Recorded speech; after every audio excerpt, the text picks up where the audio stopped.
Why why should this be a VR experience and not like something else? What really grabs me and has grabbed me about the opportunities for VR in the space of developing awe and wonder and changing minds is that you can be transported so immersively and so completely to a place that otherwise you wouldn't easily be able to get to. Like, one of the reasons I have always loved to travel and go on expeditions and go on field work as a geologist is really why I became an earth scientist, is so I could go camping to new and cool places. When that has really expanded my relationship with the planet and changed how I feel and interact with everything on it and the decisions I make. And I see that as so powerfully important. But there are consequences of going to these places. Like, there are environmental consequences of travel, of being in these vulnerable places.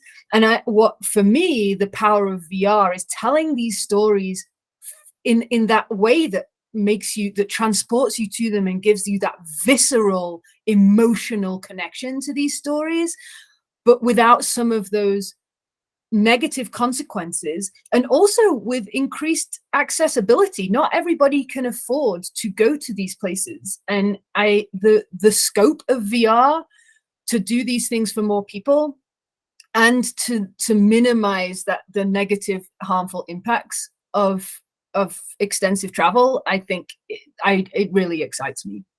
I definitely lean heavily on like written word in my work, whether it's digital or print, writing for a lot of ocean magazines and such. And so I'm used to static kind of consumption of what I create, and I can anticipate kind of, moments when the reader might feel a certain way, or when I want to create a very specific scene. For me, one of the biggest challenges is thinking of this almost as a co-created experience with the player, because they get to choose where they go within the game. I'm not setting, A, B, C, D, because I'm not writing a script that goes chronologically, right? There's the really awesome aspect of like someone's joining this universe that we're creating, and they get to like, go wild, just like we did in the Arctic. They get to have their time to explore and, hear the water, see the shimmers of the herring passing by, and just like all the things that captivated us, they get to experience real time, if and when they encounter it, or if and when they choose to encounter it. So for me, it's been really cool to almost like write a universe instead of writing a story. And that it definitely has been challenging for me in terms of thinking of all the different simultaneous aspects of, like dialogue here, if they choose that, but if not, over here, and all those layers. But it's been such a joy to think of my creations, my words and writing in a more holistic way. There is a sort of a reality that VR, the headsets are expensive, so not everyone can access this. What do you think of how we might be able to expand the game in the future in a way that others can experience it as well? Absolutely, there is an argument that VR currently is not the most accessible technology, and in several ways, right? It's from an affordability perspective, not so many people can afford to buy a headset or other technology to support that.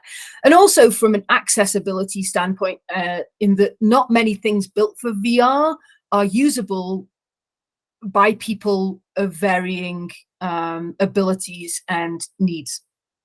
And that is a genuine, real problem.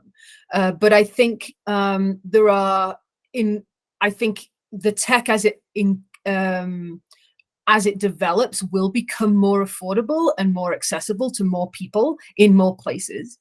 But also, I think, and this is definitely intent for us in our game, is to make sure that we do provide access to this experience in possibly a slightly less immersive way, but on that is accessible in a 2D manner that you could access through a desktop, through a smartphone or something like that. So you can still get this experience in one way or another and feel that sensation of being in the ocean with Orca,